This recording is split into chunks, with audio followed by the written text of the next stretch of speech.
Come back to silence, to observe.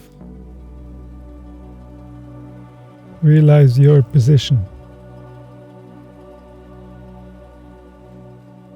You're not what's happening, you're hovering somewhere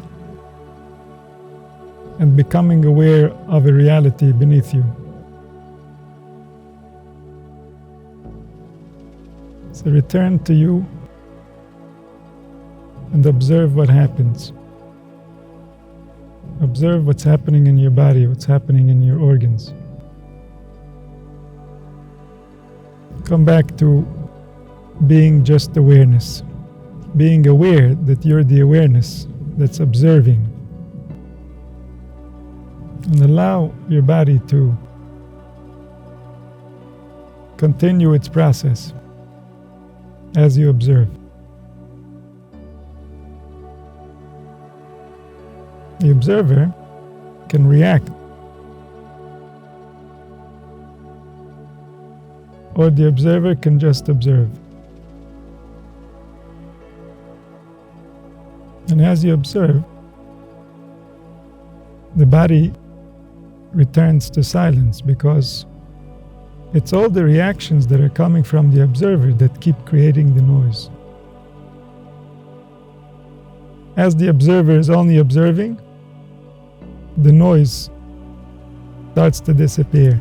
As the body comes back to silence, the awareness increases.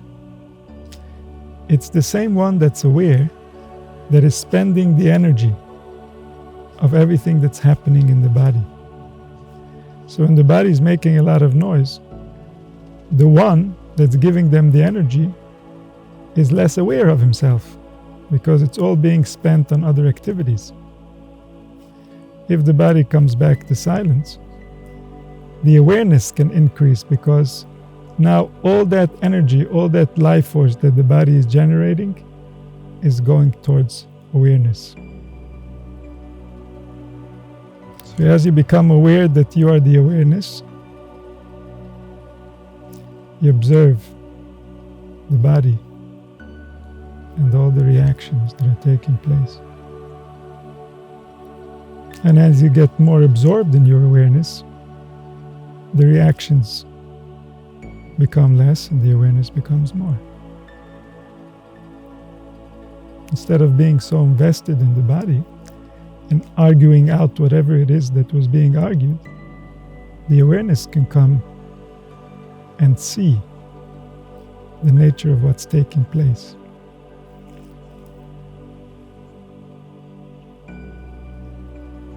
All the problems are in the organs.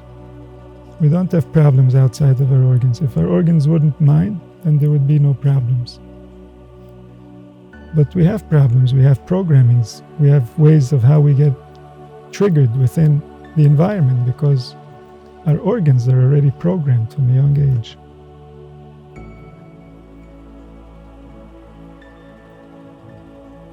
And these problems, they reduce awareness. They tie up our energy.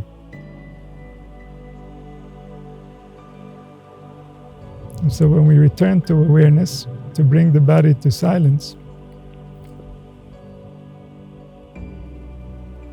we're trying to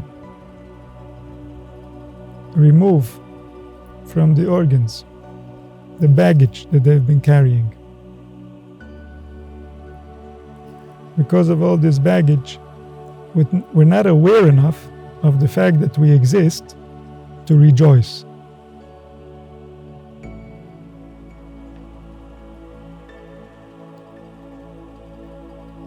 And if we don't rejoice, then we're not creating enough energy. If we don't create enough energy, there isn't enough awareness. There isn't enough awareness.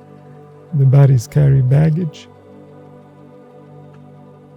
And the life is not really being lived at its potential. It's not even being lived at a place where it is sweet, it is desired, it is something that causes gratefulness gratefulness is the natural ingredient of when we receive something we enjoy. That's the natural reaction of the observer when he is pleased with what he observes. So if there's no gratefulness, then the body is signaling distress. Something is wrong. Either it's not getting what it needs, or it thinks about it wrongly.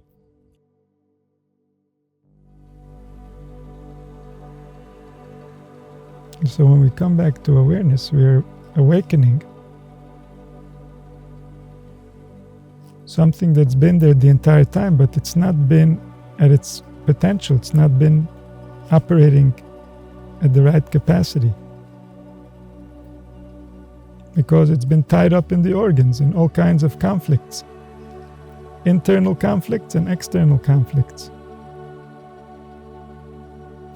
It's been trying to win a war, and therefore it forgot how to be itself.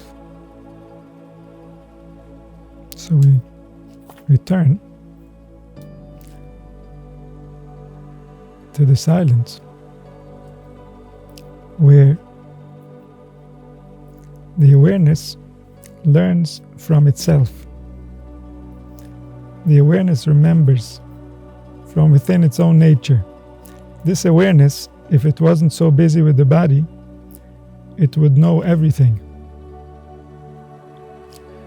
Because it's so consumed with running the body, the awareness becomes limited, and then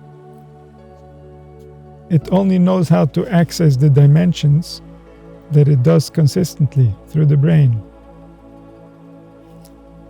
But when the body is silent, this awareness that is stuck in the brain becomes much more broad. This awareness lives in all the cells of the body. It lives in all the organs.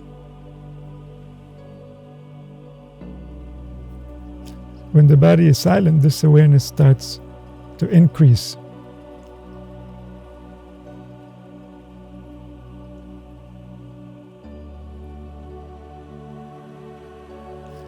This is the intelligence of the soul. This is not based on what was picked up by the senses. This is based on the nature of reality. This sight was more common by people who couldn't see physically, because this is the sight of the soul. When the soul is distracted by the physical eyes, the soul is not developing this sight.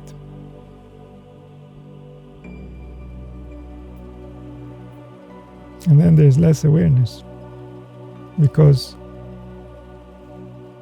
if the soul is interpreting based on the physical eyes, then it's going to get into all kinds of conflicts, and then the body is going to be carrying all kinds of baggage.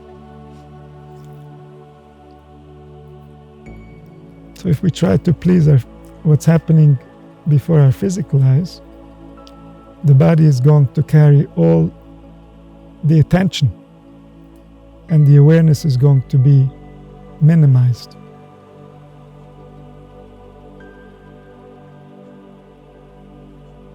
So when the body can come back to silence, the awareness can remember itself. And when the awareness can remember itself, it can heal the body.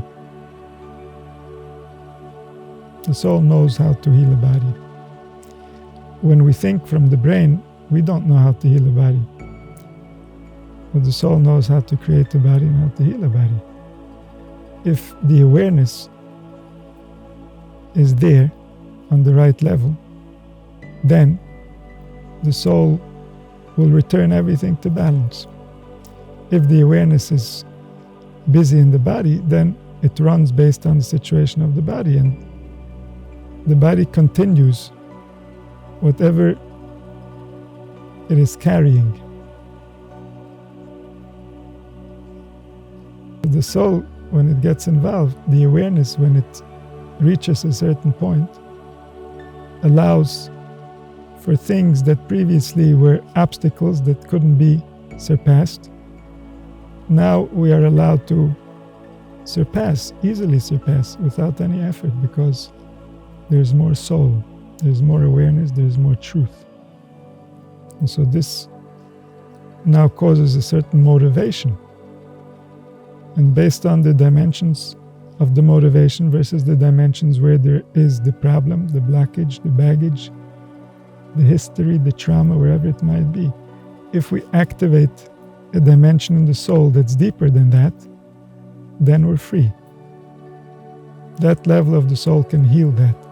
If we're activating the soul, the awareness is in a very low level, so then the obstacles are bigger and the awareness cannot overcome them. We're stuck in the body. But if we wake up the soul in a deeper level, he can heal that too. So there's no limit to soul. There's limit to how much we're damaged, but there's no limit to soul. There's no limit to the power of what is to heal itself and to renew itself and to become again and again and again.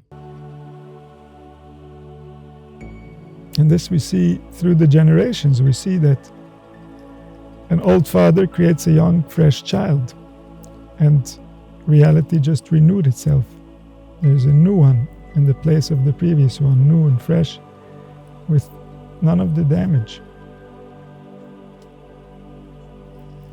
And so this is the nature of reality. This is within every cell, this power.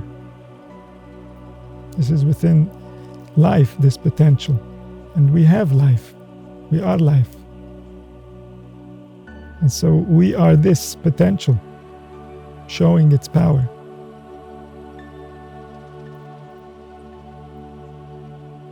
If we want to work with it, then we learn how to heal, we learn how to liberate ourselves, we learn how to help along with this process.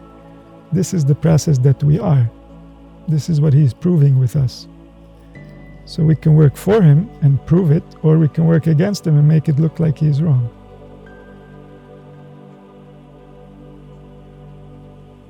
Make it look like he didn't create something that can properly renew itself and heal itself, something that gets stuck constantly on whatever was broken and forgets to go back to the well of life and just create new, just renew, just start over again and again, choose life every time. By this we cooperate with his plan, by allowing him to renew himself in us constantly, so that we can repair whatever is damaged with us, so that we can become new and whole, and we can react accurately from the soul.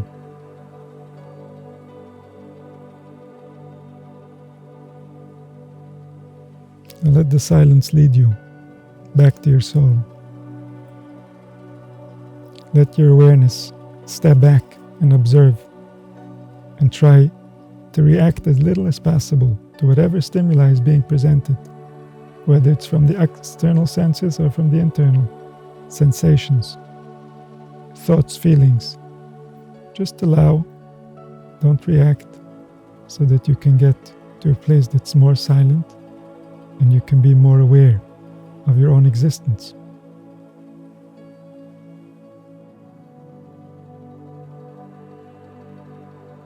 That awareness, that existence, that's the point of contact. That's where we hold on to life.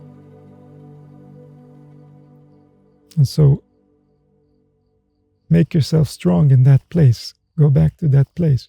Whatever it is you're developing in your body, put that on hold so that you can get a deeper connection with your soul.